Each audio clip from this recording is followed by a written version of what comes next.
अपने लोग 3 ऋण लेकर के खास करके आते हैं। उनमें प्रधानतः पितृ ऋण होता है, क्योंकि संसार में कोई गुणी हुआ, कोई धनी हुआ, कोई साधु बना, कोई महात्मा बना, कोई राजा बना, किसी प्रकार की उपलब्धि हम सबको प्राप्त हुई है वो माता पिता की कृपा से हुई है। माता पिता कहते हैं लोग वो पढ़े लिखे नहीं है, ठीक है, नहीं पढ़े थे तब भी जन्म हमको दे ही दिया, नहीं जानते थे तब भी दे दिया, अमीर नहीं थे तब भी हमको जन्म दिया। अब समझो, कोई योग्यता नहीं थी पर योग्य संतान को तो जन्म दे दिया ना, इससे बड़ी योग्यता क्या होगी?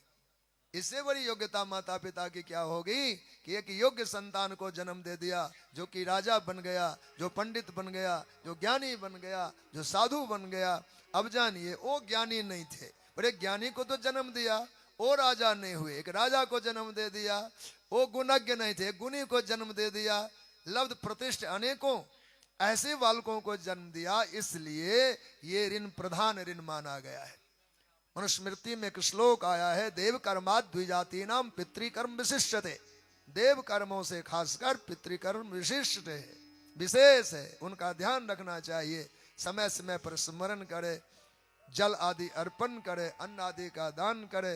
पितरों की प्रसन्नता में अपने घर की, कुल की, वंश की सब प्रकार से वृद्धि होती है, उनका सम्मान करना ही चाहिए। आधुनिकता से थोड़ा बचाव करते रहना चाहिए।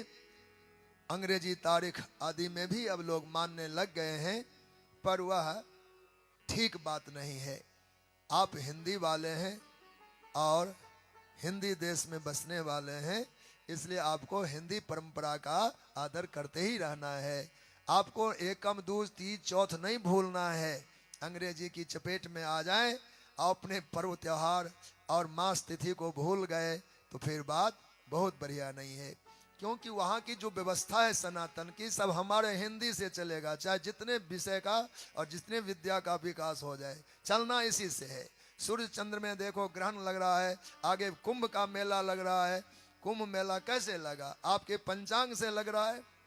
मौनी अमावस्या है, उसमें अंग्रेजी तारीख कभी आगे पीछे होते होंगे, पर वो अमावस्या को ही आज महाकुंभ का पर्व होने वाला है।